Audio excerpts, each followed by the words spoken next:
जब से धर्म पिताएं आए, खासकर काम विकार की सृष्टि में वृद्धि करने वाला इब्राहिम जब से आया, तब से काम विकार की वृद्धि हो गई। यहां तक वृद्धि हुई कि उनमें, इब्राहिम के फॉलोअर्स में, बहनों और भाइयों में शादी होने लगी।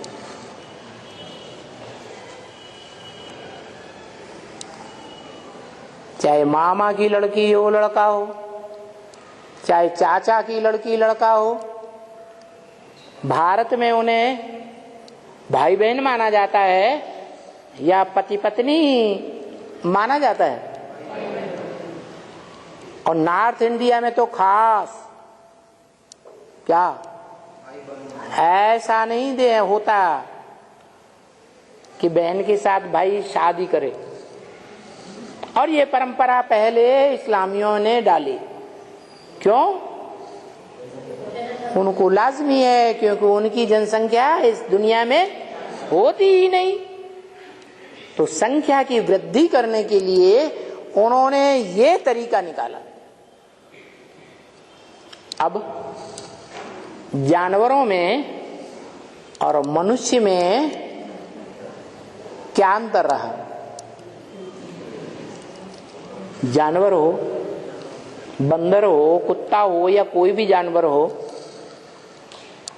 वो बहन को जानता है, मानता है, प्रैक्टिकल में संबंध निभाता है।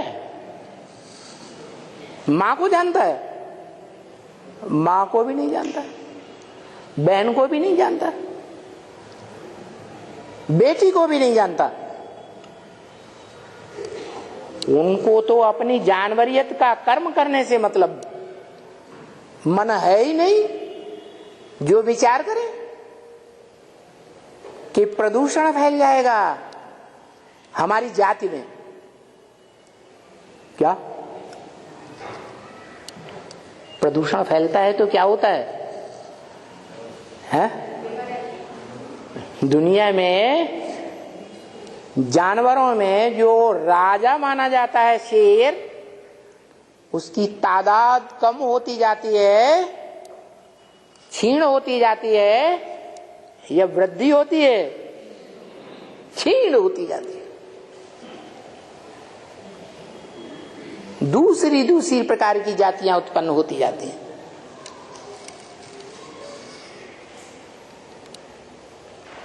कुलच्छय जो गीता में बोला हुआ है कि स्त्रियों के प्रदूषित होने से कुल नष्ट हो जाता है। इसलिए आज से 400-500 वर्ष पहले तुलसीदास ने लिख दिया, भय वर्ण संकर सवै, सब वर्ण संकर हो गए, मिश्र हो गए।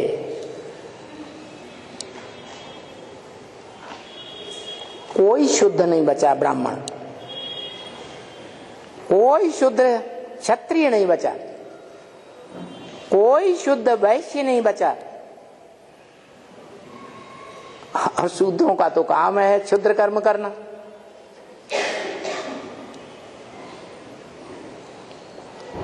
इन सब बातों की शूटिंग कहाँ होती है? रिहर्सल कहाँ होती है? श्रेष्ठ आत्माएं नीचता की रिहर्सल करती हैं कि नीच आत्माएं नीचता की रिहर्सल करती हैं? जो श्रेष्ठ शिव है वो श्रेष्ठ परंपरा डालता है। क्या नियम बनाया है? भारतीय परंपरा में नियम क्या बनाया है? नियम ये बनाया है कि पति कैसा भी हो, क्या कैसे भी संस्कारों वाला हो, लेकिन पत्नी का धर्म है कि वो जीवन में उसका हर कदम कदम में सहयोगी बनकर के रहे, भुजा बनकर के रहे। लेकिन विदेशी धर्मों में ये बात नहीं है। नहीं होती। वो कहते हैं हम दूसरा कर लेते हैं। वो तो अब भी चल रहा है। थोड़ी सी स्थिति परिस्थिति खराब हुई, अरे कहाँ मुसीबत में फंसे, तो दूसरा कर लेते हैं। लेकिन गीता में ये बात बताई गई है, जो मानवीय मनुष्यों के द्वारा लिखी हुई गीता है उसमें भी ये बात बताई गई है कि घर की स्त्रियां जब प्रदूषित हो जाती है, व्यभिचार में ग्रस्त हो जाती है, तो पतन होता है, परिवार का भी पतन होता है। और परिवार के मानंद ये जो वसुधैव कुटुंबकम मानी जाती है, सारी दुनिया हमारा कुटुंब है, उस कुटुंब का, उस परिवार का, उस दुनिया का भी पतन हो जाता है। इसलिए कन्या माताओं के ऊपर विशेष जिम्मेवारी है इस बात की। कोई भी कारण या कारण है, कोई भी परिस्थिति स्थिति आए, उन्होंने अपने जीवन में जिसको अपना सर्वोपरि माना है, पति परमेश्वर मानते हैं ना भक्ति मार्ग में। ये पति परमेश्वर मानने की परंपरा चली कहां से?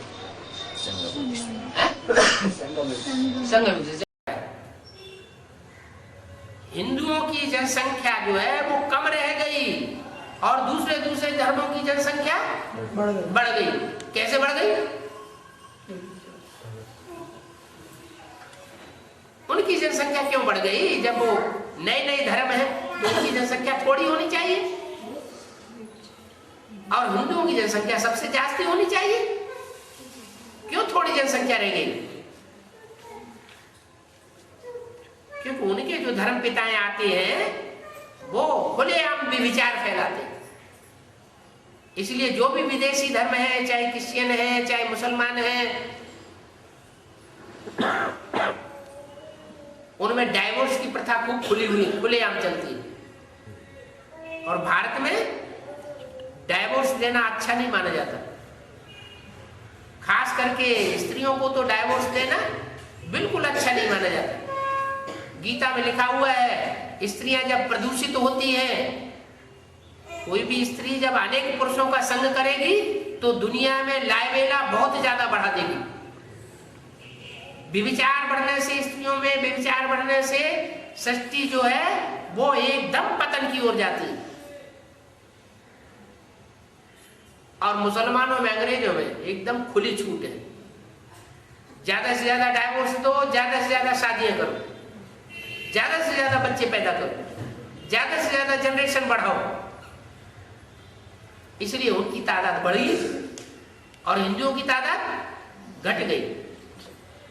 अभी बाप आते हैं तो बताते हैं, बच्चे तुम ही सबसे पुराने थे, तुम्हारा देश ही सबसे पुराना है, तुम्हारा धर्म ही सबसे पुराना है।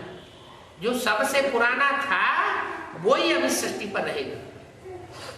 जो बाद में आए हैं वो सब खलास हो जाने वाले।